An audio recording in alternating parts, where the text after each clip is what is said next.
what do you need to do? You need to first find the derivative with respect to a and set that to 0 and solve. And solve this equation, right? Solve this equation for a, right? So suppose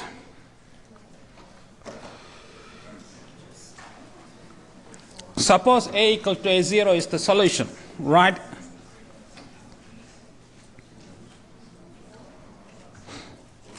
Or is the root. Suppose it's the root of this equation. Then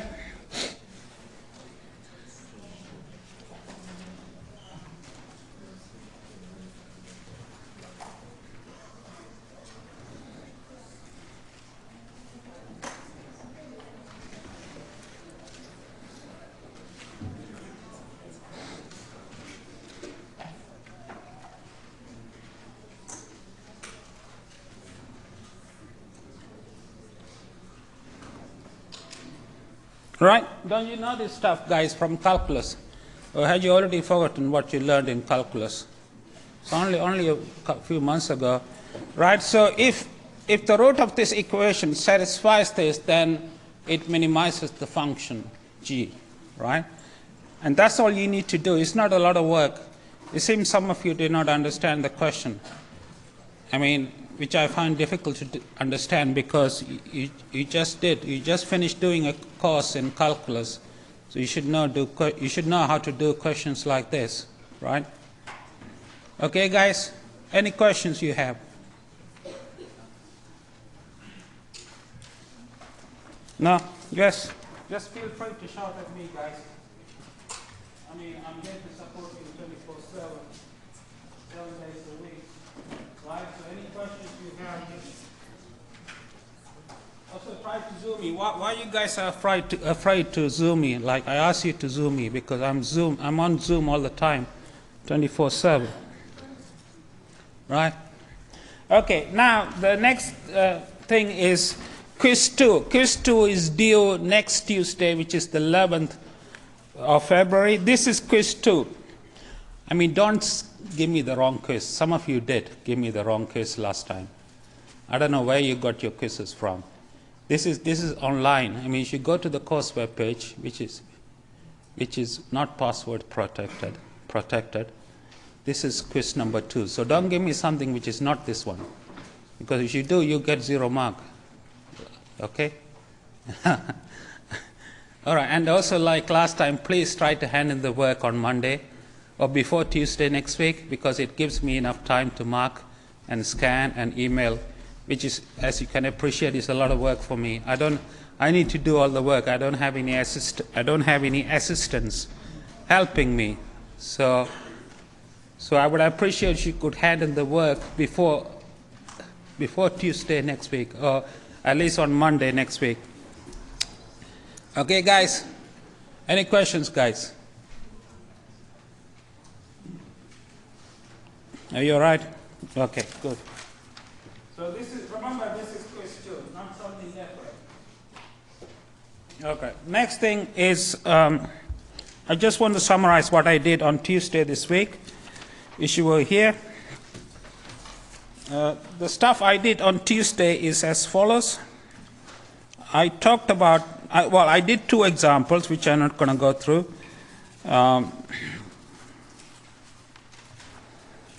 I did 2 examples, and then I talked about summary statistics. Right, these are the summary statistics I talked about. The first one is order statistics. It's defined like this. The second one is the sample mean, defined like this. The third is the sample median, defined in this way. The fourth is the sample p-th quantile or quartile, is defined in this way. All right. Here the brackets means the bracket x means the largest integer less than or equal to x. Right. That's the fourth. The fifth one is the sample first quartile, which is q at 0.25. The sixth one is the sample third quartile, q at 0.75. And this is sample variance, which I talked about before. The next one is the sample standard deviation, which is one of these. Next one is the sample range, which is the maximum minus the minimum. And the final one is the sample interquartile range or quantile range, which is the difference between the first and the third quartile. All right? So these are stuff I talked about on Tuesday this week, which you were here. Now, what I'm going to do now,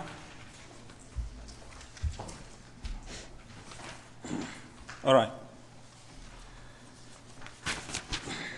Before I do some examples, I'm going to show you,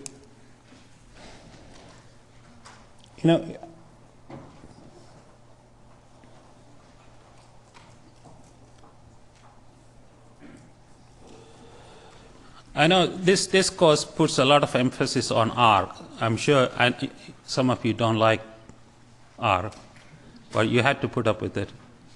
Because when you go into the second and third years, you're gonna do more and more of R, okay?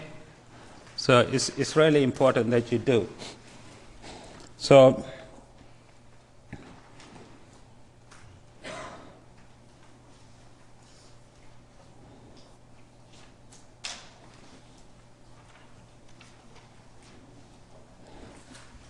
I'm going to give you the R command for each of the things that I talked about, starting with, so let me put this back here. This is this one, this. All right, so I'm going to start with order statistics. So for order statistics, to compute order statistics in R, this is the following, this is the command.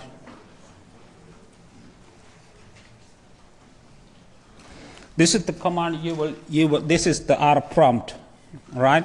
And you type sort, S-O-R-T, in brackets X. X contains the data, okay? You follow me? And B,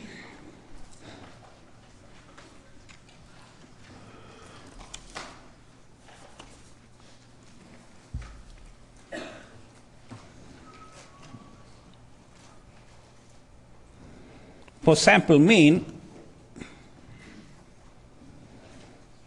this is the command for sample mean, for computing sample mean in R. The next one is the sample median.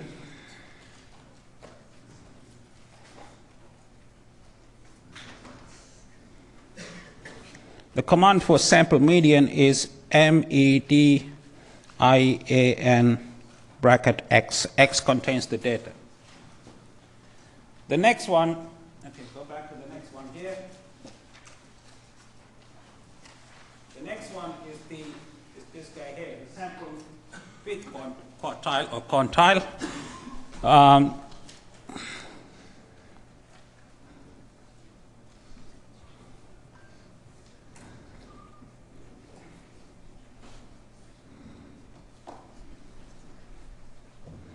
All right, and the command for this is as follows. You say quantile, Q-U-A-N-T-I-L-E, in brackets X. X contains the data. And then you say comma, probs, P-R-O-B-S, equal to C. C means a vector.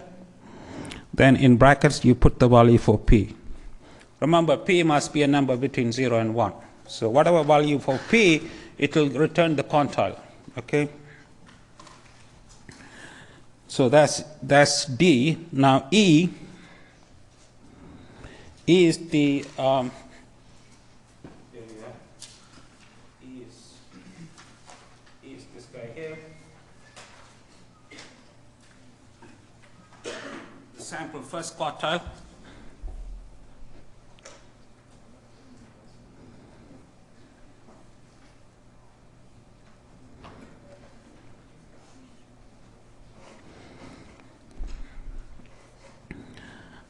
I will use the term quantile and quartile interchangeably, so they mean the same thing, okay?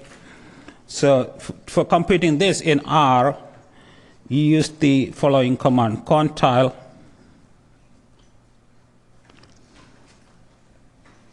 comma, probs.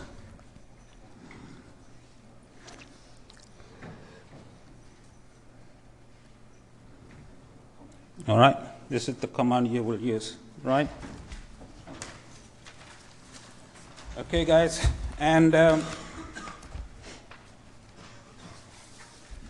that's E. The F is the, so let me put this over here. I mean, you don't need to write any of the stuff I'm writing because, as I said before, I will scan them. I mean,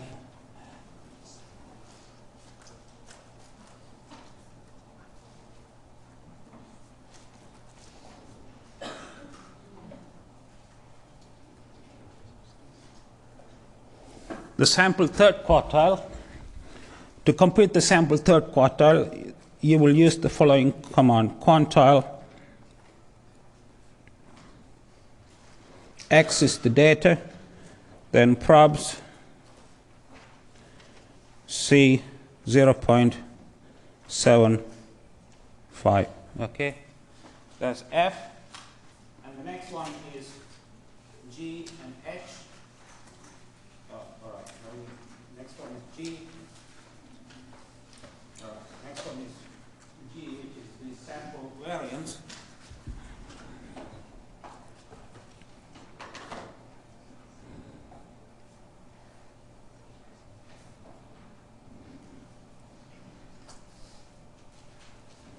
The command for sample variance is just var in brackets, open brackets, X, and H is the sample standard deviation.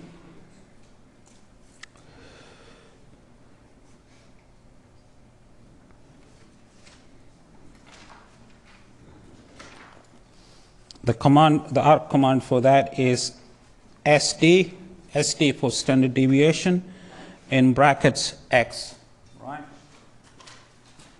And the next one is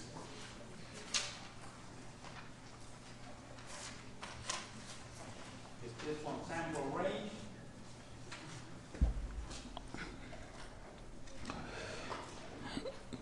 To compute the sample range, use the following command. You say max of X minus min of X, right? So this will compute the difference between the largest data and the smallest data, which is the range, right? And the final one is sample interquartile range, which is just the difference between the first quartile and the third quartile. So I'm not going to write it. Okay. All right, guys. Any questions on this? Okay. So let me put this back. Over here. So let me put it here. All right. Now I'm going to do two examples.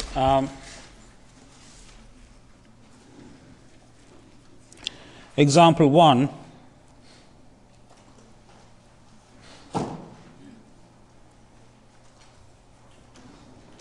Example 1. Suppose, you guys okay? Suppose the data is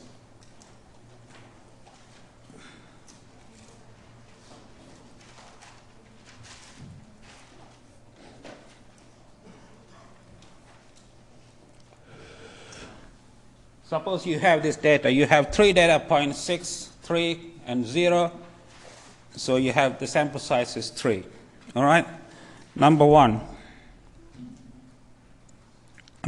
A, which is the order statistics.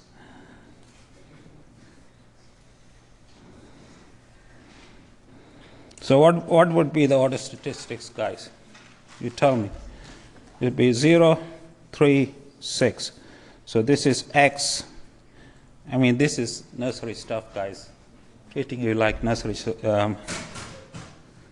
This is the smallest data point. This is the second smallest. And this is the largest data point. Okay? You follow me? Yeah? B, is the sample, is that right, sample mean.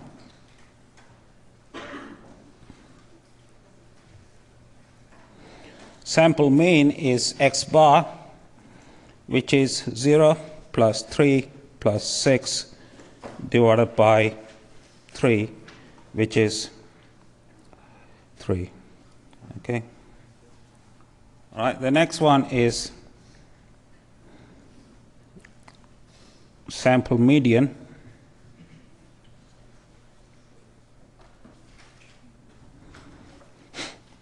The sample median, you should look at the formula, guys.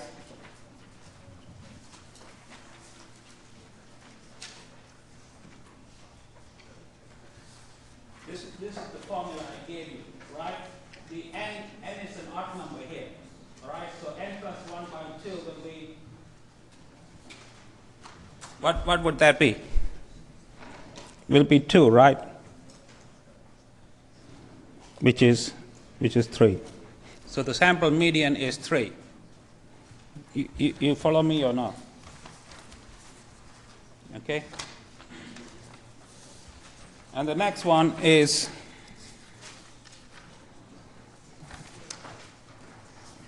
after sample median, what do we have?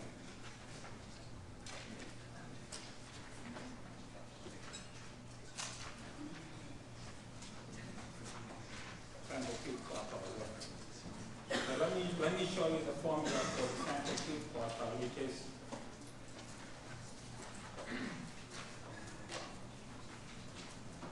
this is the formula for the sample fifth quartile. All right, so are you guys okay? There's no need to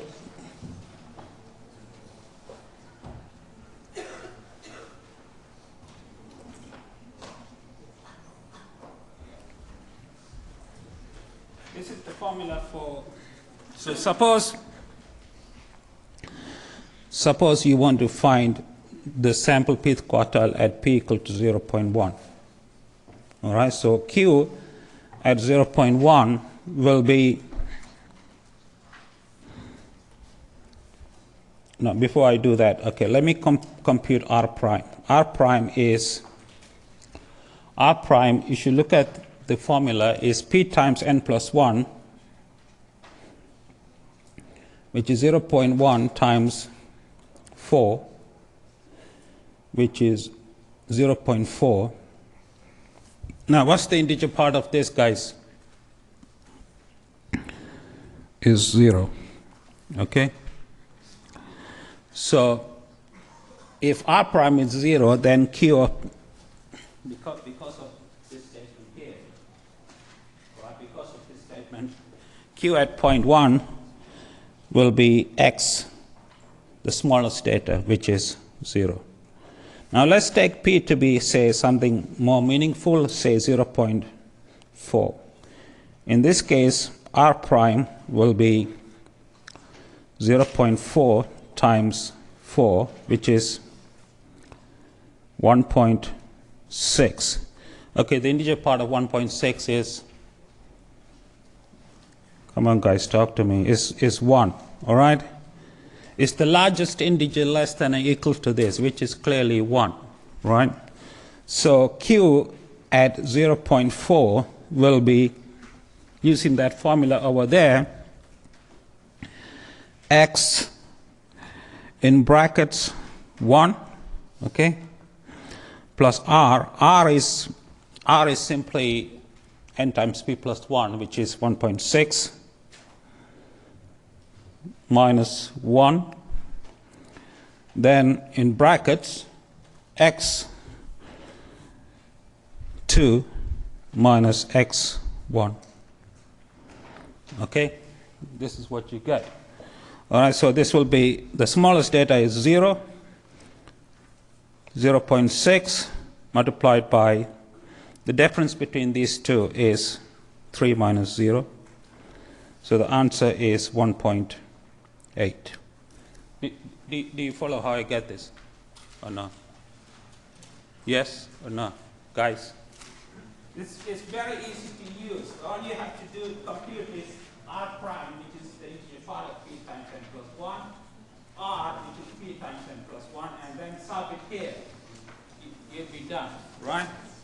So these two examples, I guess. All right, maybe I will do one more example. So if you pester me, I will do just one more example. 0.8. Suppose P is 0.8. Then R prime will be 0.8 times 4, which is 3.2, which is 3. Okay?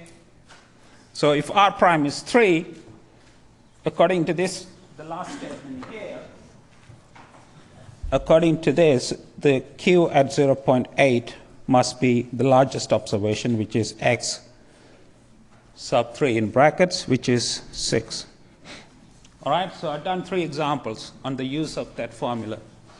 All right, so it's different quantiles at different probabilities, guys. Do you get this or not?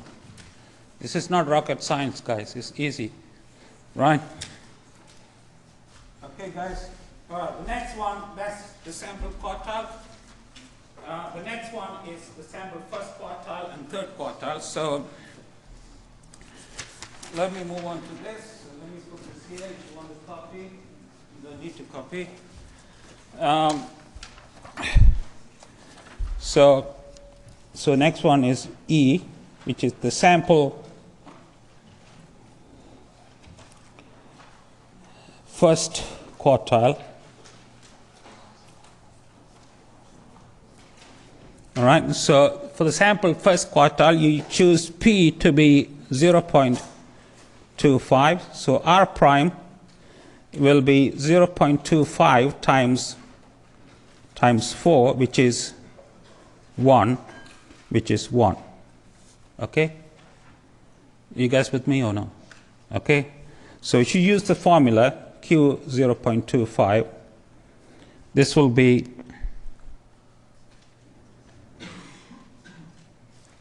what? If you use the formula that I just gave you, this will be X1 plus R prime, which is 1, right? R, which is also 1, yeah?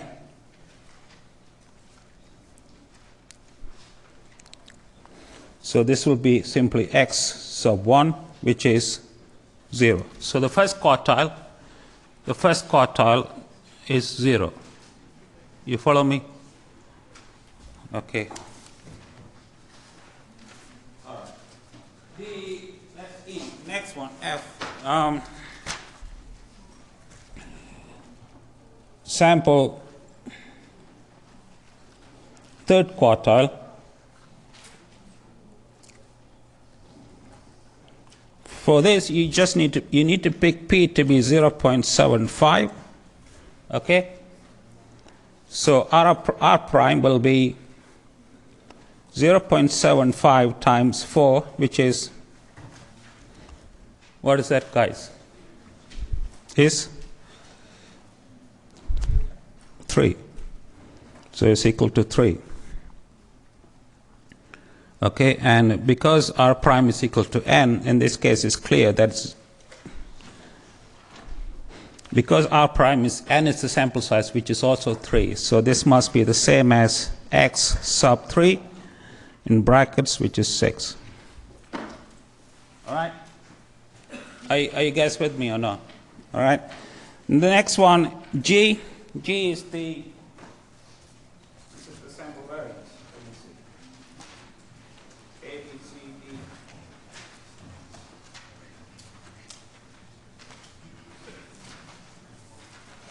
Okay, the sample variance, yes. The sample variance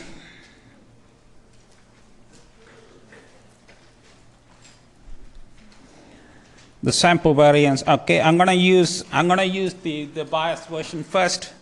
So the biased version, it will be 1 divided by 3, right? Times, you have 3 data points, all right, 6. Now, can you remember what the mean was?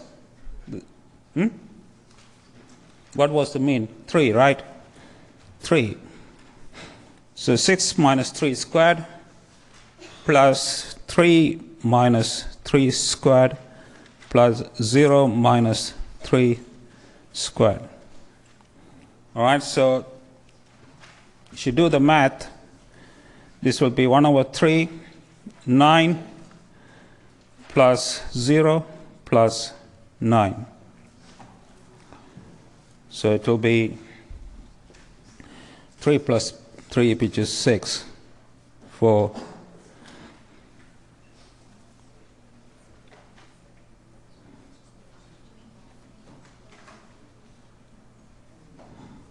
okay. For unbiased version, for the unbiased version, the only difference will be you have 1 over 2 plus 9, right? Because you divide by n minus 1, not n, remember? Yeah? So this will be 9 for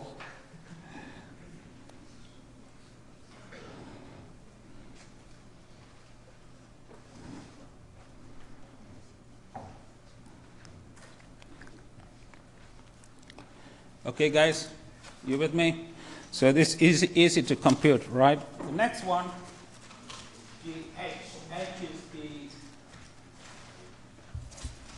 H is the sample standard deviation.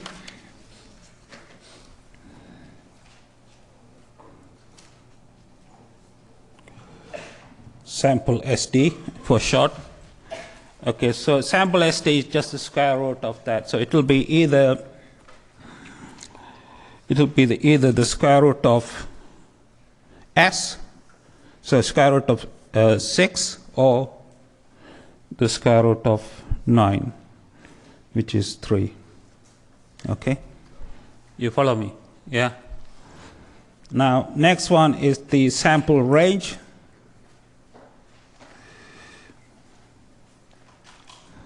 The sample range is the largest minus the smallest, which is 6, minus 0, which is 6. And finally, J is the sample interquartile range.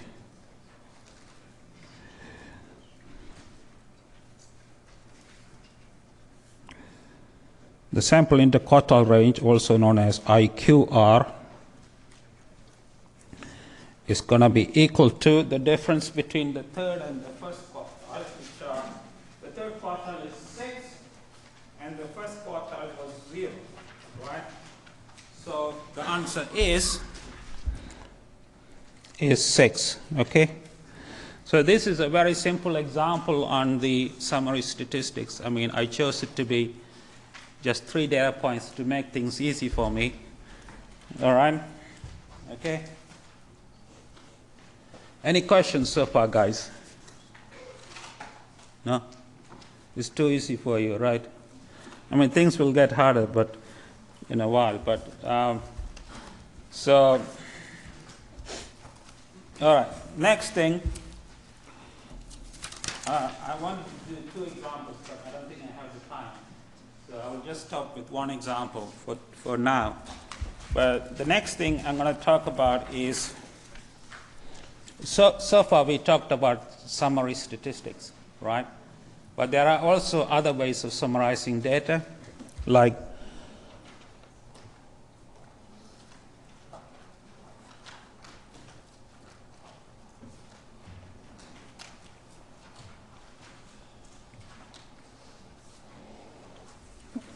there are ways of summarizing data graphically, right? So what I'm going to talk about here is talk about 3 things, right? The first one is the box plot. The second one is the bar plot. And the third one is the histogram. I mean, you might have seen this before. Okay. Now, the box plot. Do you guys know what a box plot is?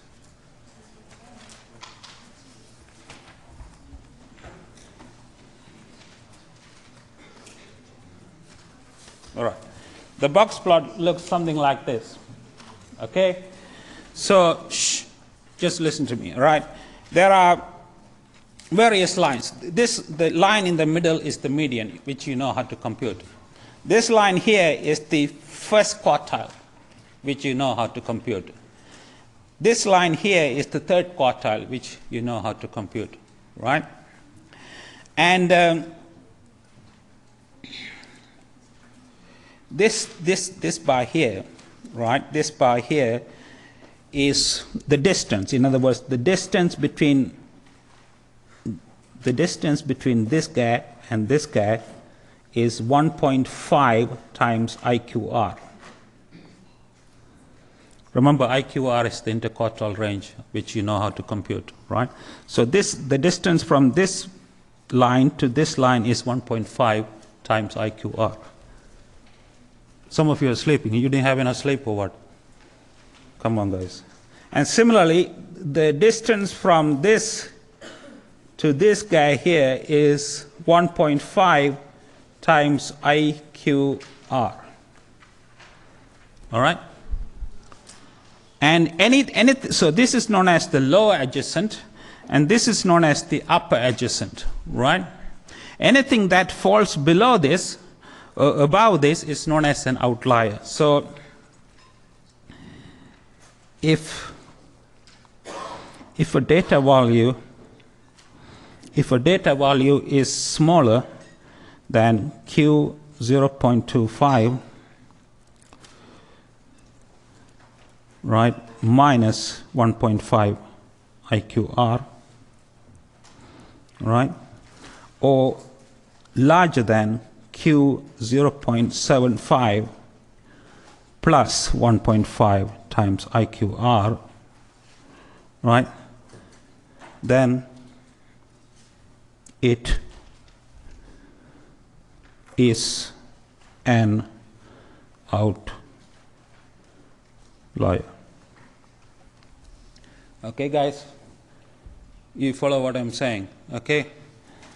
Because if a data value falls below this line or above this line, it's an outlier, right? Okay.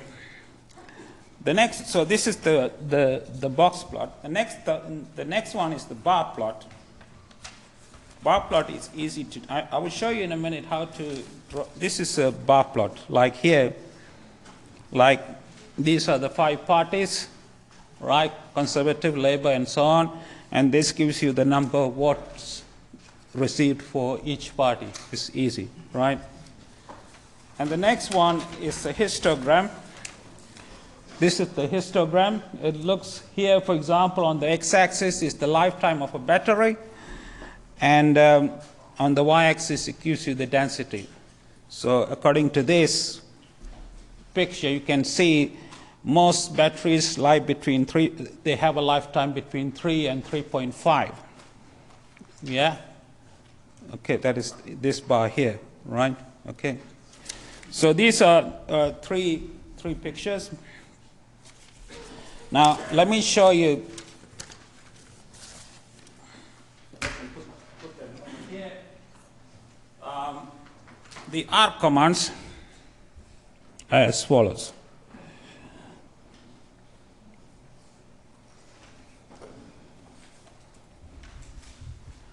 We have time. Okay.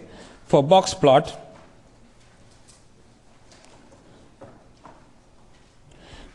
to draw a box plot, you do this.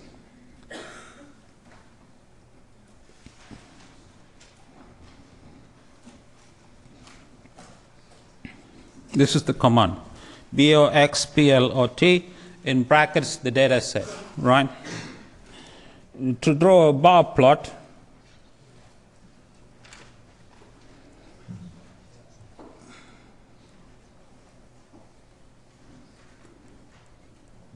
this is the command for bar plot.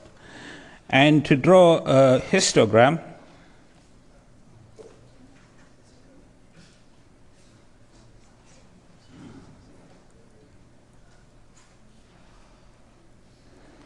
come on, guys.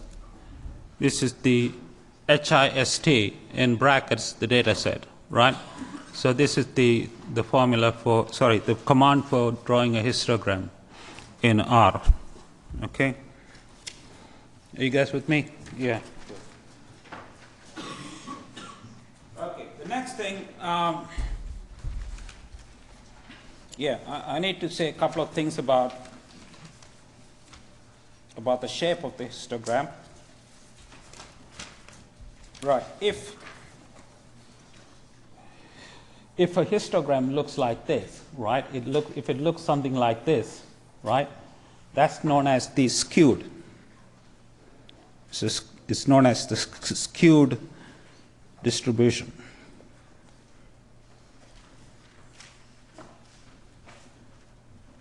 All right.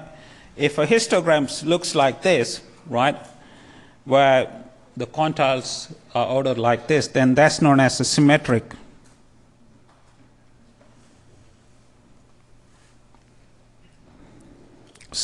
distribution.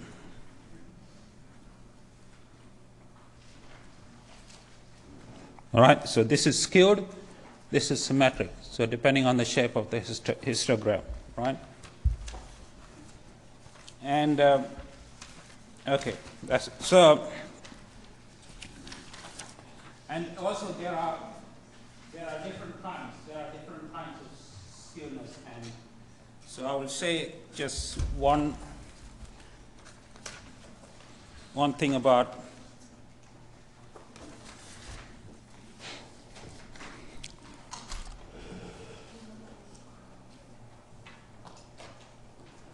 there are different kinds of skewness, right? So if a histogram, my talent for drawing is 0, so forgive me if my drawing is very bad.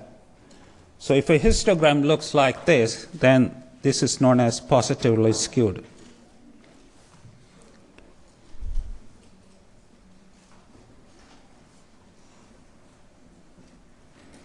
Yeah? And on the other hand, if a histogram looks like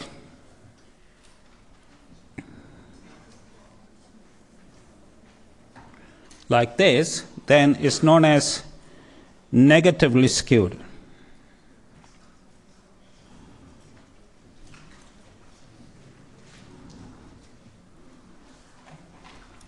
Right? So that's the difference. There are two types of skewness. This is positive skewness, this is negative skewness. All right? Are you guys with me? Yes. All right. Next thing, if I have time, I need to say a couple of things about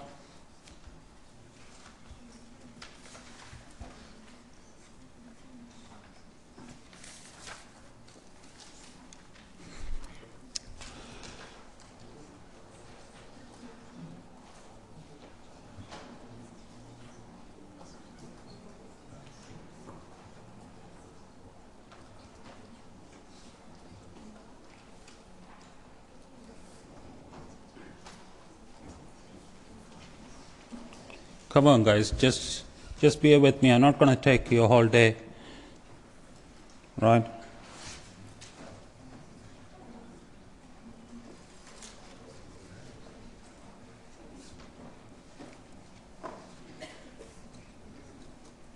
Okay, the alternative formulas for sample variance. We know that the biased version, so you should consider the biased version first, right?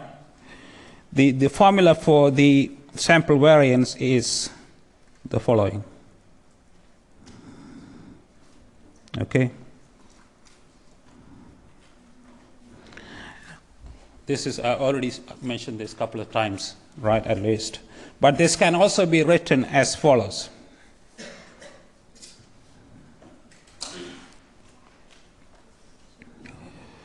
You can expand this as xi squared minus 2xi x bar plus x bar squared, right? And then you can take the sum inside.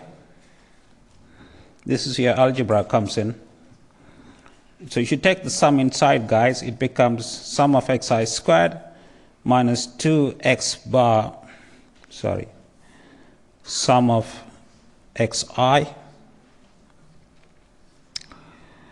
and plus sum of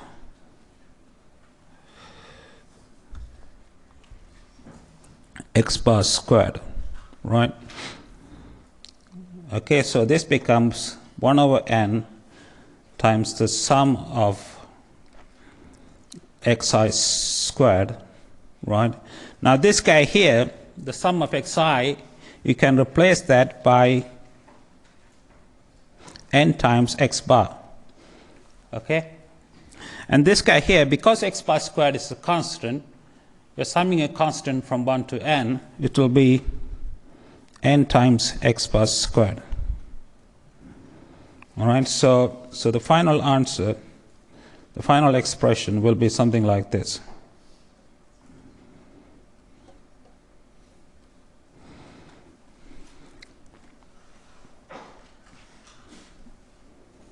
So this formula here is an alternative formula for computing the sample variance for the biased version, and for the unbiased version,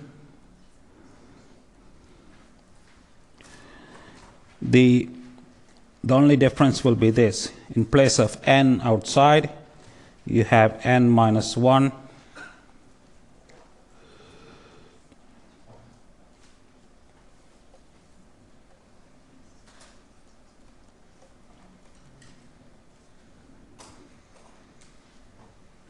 okay, so this is the unbiased version, alternative formula.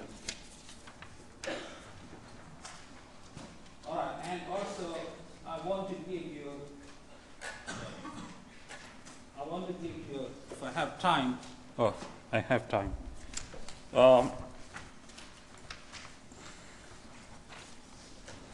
You remember that a while ago, I mean, I think it was on Tuesday,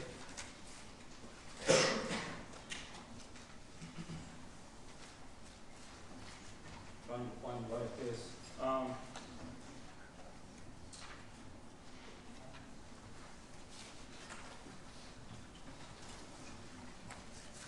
Just bear with me, guys, please.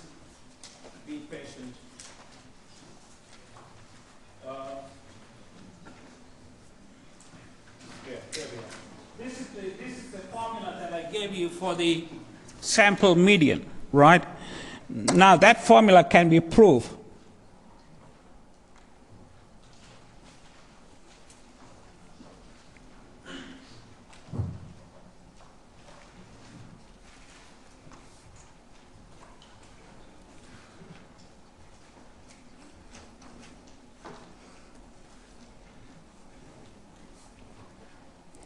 So what I'm going to do now in the next couple of minutes is going to show you how to prove this formula for the sample median, right? I'm going to consider two cases. Okay, the first case is when n is odd. If n is odd, right, then r prime is equal to p times n plus 1, all right? Now p is, we know, is half, so it's half n plus 1 divided by 2. Now, what would this be, guys? If n is an odd integer, right, n plus 1 will be an even integer, right? So, and that divided by 2 will be, if you divide an even integer by 2, you get what? You get an integer, right? So this will be equal to n plus 1 divided by 2. You follow me? And r is also equal to n plus 1 divided by 2. So using the formula for QP, which I gave you, right, this will be x n plus 1 divided by 2 plus r prime minus r, which is n plus 1 divided by 2 minus n plus 1 divided by 2 multiplied by, I mean, the rest I don't need to write because this is 0, but anyway, I will write them. N plus 3 divided by 2 minus x n plus 1 divided by 2. So this obviously cancels to 0, so the answer is x n plus 1 divided by 2. That's exactly what I have here. You see, the median is equal to this if n is an odd number, odd integer, odd integer. Right? Now, in the case it is an even integer, let's consider the case, let me put this over here. Let's consider the case where n is even. If n is even, then r prime will be half times n plus 1. Okay? Now remember, n is even, so n plus 1 will be odd. So n plus 1 divided by 2 will be what? If you divide an odd integer by 2, what do you get?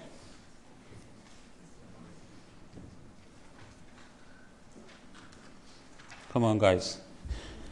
It's not rocket science. This is what would this be? This would be n divided by 2. Can you see that?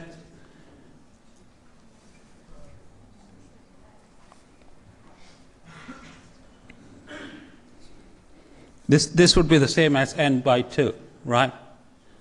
Okay. So q at half, this will be x n over 2 plus the difference between these two, which is a half,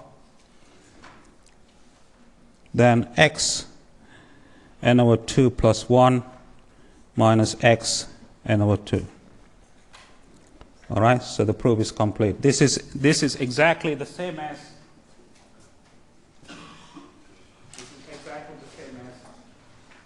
what I have written here, right? In fact, I mean, you can see that if you combine these two, you get what is here, right? So let me write this down. This is half x n plus 1 by 2 plus 1 plus x n by 2. So the proof is complete. So do you guys see what I've done? Come on, guys. So I consider the cases n is odd, and consider the case n is even, and in each case I have shown that the median is equal to this. Right? The only tricky part here is when n is even, you need to realize that the integer part of n plus 1 divided by 2, when n is an even number, is n by 2. Do you see that or not? Yeah? Yeah, so that's how the proof is complete. So I'll see you guys Tuesday, but please try to hand in quiz 2 before Tuesday to give me enough time. To mark and scan and email them to you.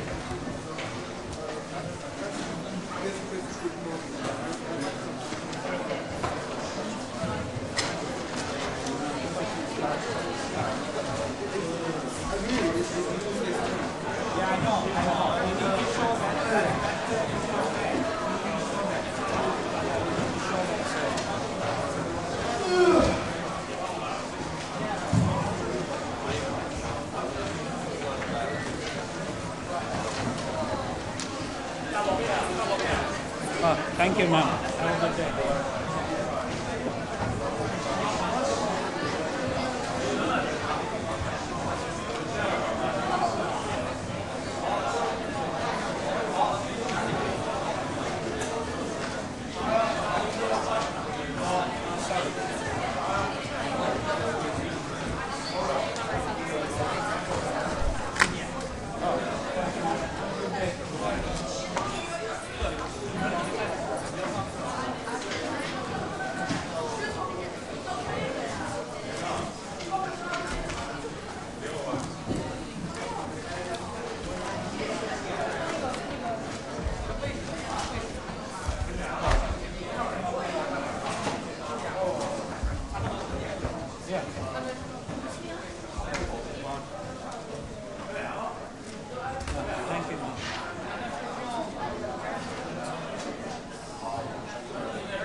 Which one?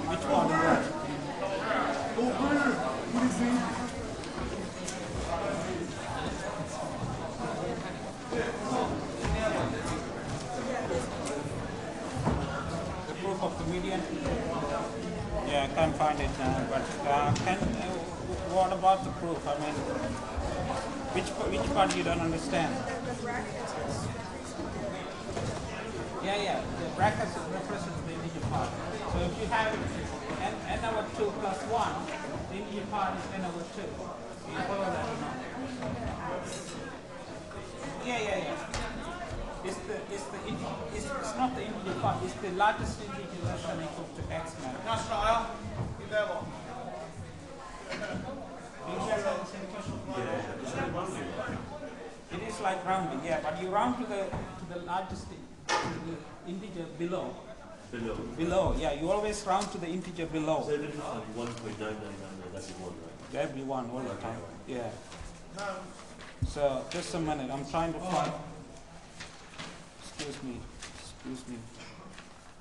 Trying to find where it is.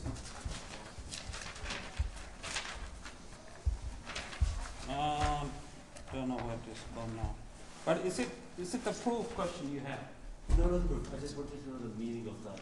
Yeah, the meaning is that you always round it to below, to the lowest one, to the lower one. So just the one below that? Yeah, the one below. Yeah, the one below there. It's here. Yeah. It's this one, yeah. Is it this part you don't follow? Do you follow this part? Yeah, I do. What about you? I mean, this bracket is... No, that's just a normal bracket. It's not an integer part. Oh, it's not an integer part. It's not an integer part. It's just a normal bracket. Yeah. What about you, sir? You have a question? Thank you. You have the same question? it was just, it was like, if you had like 7 over 2, for example, what would that would be 3. That would be 3, yeah. It's just R is just part of the formula. R prime is the p times integer part of p times n plus 1. And R is just p times n plus 1 without the integer part. You should look at the definition, which is in the last week, the Tuesday session. You will see the definition. Yeah. You have what about No, that's okay.